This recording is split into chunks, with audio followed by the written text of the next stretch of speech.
साथियों, जय हिंद, जय भारत।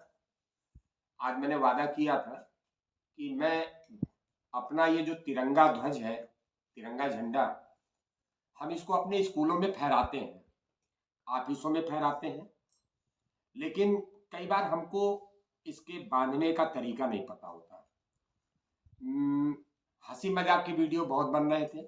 मुझे लगा कि आज ये ऐसा वीडियो बनाया जाए जो हम सारे शिक्षक भाइयों बहनों को उनके काम में आवे, क्योंकि हर स्कूल में हमें झंडा फहराना है।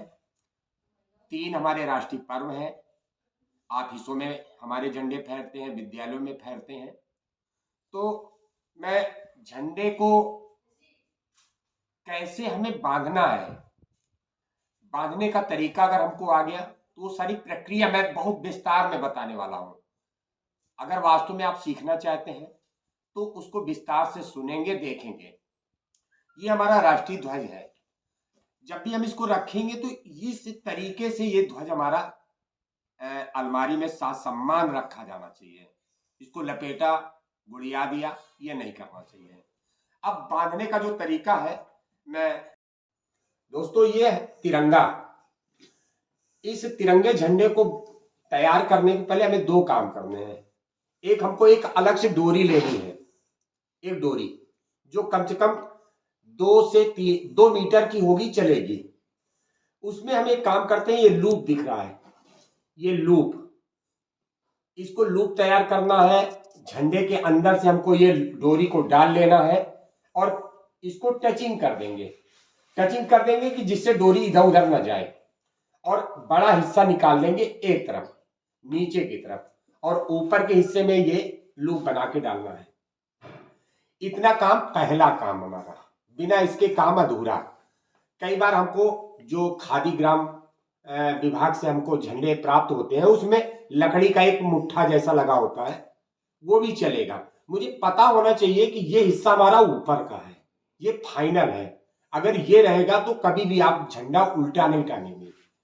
कई बार होता है कि हम झंडा बांधते हैं और मुख अतिक जब झंडा खींचते हैं, डोरी खींचते हैं, तो पता चला हमारा झंडा उल्टा है। ये अपराध है, उसकी सजा हो सकती है। ये अपराध इसकी धाराएं बनी है कि अगर हमने झंडे को उल्टा फहरा दिया तो हमें सजा हो सकती है, क्योंकि ये झंडे का अपमान कहा जाएगा।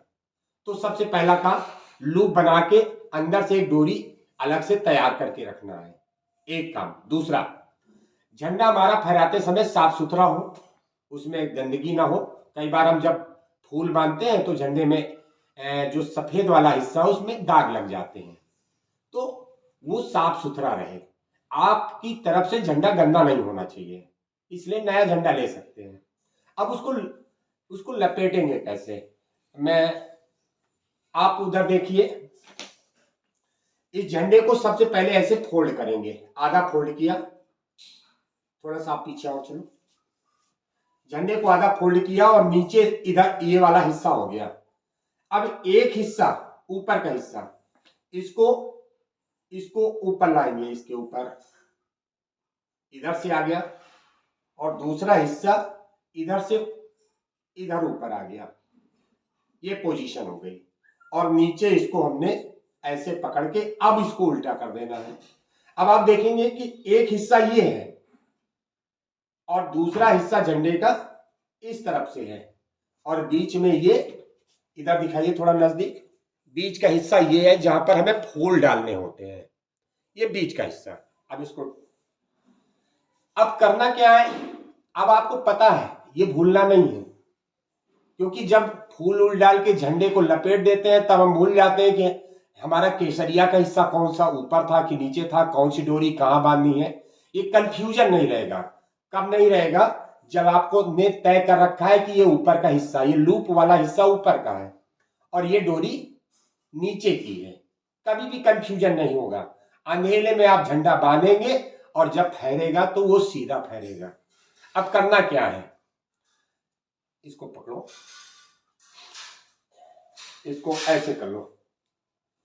अब क्योंकि झंडा बड़ा है, अगर हम यहीं से इसको ऐसे ऐसे करना शुरू कर देंगे, चुन्नट बनाएंगे, तो जब फहरेगा तो सारे चुन्नट पहले खुलेंगे तो लेट हो जाता है। इसको करना ये चाहिए कि इसको लगभग आधे से अधिक, लगभग तिरंगे के आसपास जो हमारा चक्र है उसके आसपास तक इसको ऐसे पहले से ही हाफ फोल्ड कर दो। दिखाई पड़ रहा होगा। अब इसके बाद यहां से हम इसको चुन्नट, जैसे साड़ियों में चुन्नट बनाते हैं, इसको ऐसे बना के लेके जाना।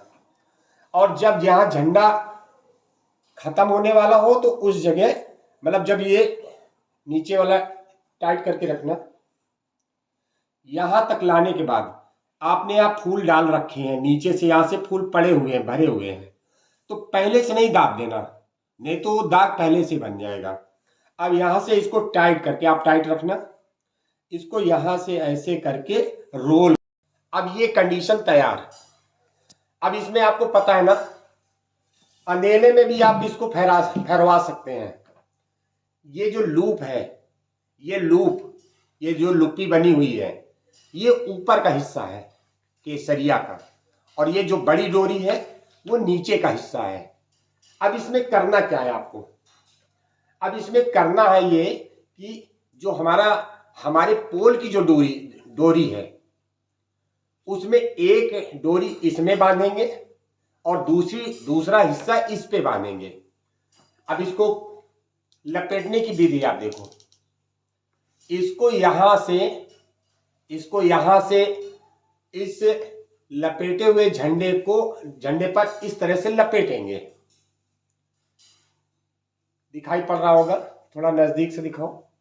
इस तरह से हमने इसको लपेट दिया, थोड़ा सा टाइट, बहुत ज्यादा टाइट भी नहीं और बहुत ढीला भी नहीं। अब ये राउंड में लपेट गया। अब क्या करना है, इस डोरी को, ये जो डोरी लपेट रहे थे, इसको इसके नीचे से ऊपर की तरफ ले जाना है। थोड़ा सा नजदीक से दिखाना तो ये समझ में आएगा। इस डोरी को हम नीचे से ऊपर की तरफ ले गए, ये डोरी ये आ गई ऊपर की तरफ, ये डोरी, और थोड़ा सा टाइट कर दिया। टाइट इसलिए कर दिया क्योंकि हमको झंडे को चढ़ाते समय कहीं ना हमारा झंडा फहर जाए, इसलिए हम इसको टाइट कर देते हैं। अब ये पोजीशन हमारी रेडी, यहाँ ये ऊपर का हिस्सा है और ये फहराने वाली डोरी है। अब देखो, अगर इसको हम ऐसे दिखाएं, यहीं से ये हिस्सा ऊपर बंधा हुआ है, ये डोरी नीचे है, अगर इसको कोई ऐसे फहराएगा और मुख अतिथि का, अगर इधर ऊपर दिखाइएगा, थोड़ा दूर से दिखाइए तो और अच्छा दिखेगा। इसको अगर ऐसे खोलेंगे तो ये ऐसे खुल के झंडा हमारा फहर जाएगा। कंडीशन आपको दिखाई पड़ रही होगी कि हम ये वाला हिस्सा हमारा केसरिया वाला ऊपर है और ग्रीन वाला हिस्सा हमारा नीचे है। जब डोरी को हम ऊपर से नीचे की तरफ घुसेड़ते हैं तो फिर हमारा झंडा फंस जाता है, मुखतित हिलाते रहते हैं डोरी। कई बार कंडीशन ये होता है कि झंडा पूरा, डंडा तो हिल जाता है, झंडा नहीं हिलता। तरीके से बनेगा तो झंडा अच्छे से बनेगा और झंडा खुलेगा भी, हमारा झंडा फहरेगा। थोड़ी सी सावधानी अगर आप रखेंगे तो बहुत अच्छे तरीके से हमारा झंडा फहर जाएगा। अगर मेरी ये जानकारी आपको वास्तव में अच्छी लग रही हो तो मेरे चैनल को सब्सक्राइब करें, लाइक करें, शेयर करें। जय हिंद, जय भारत।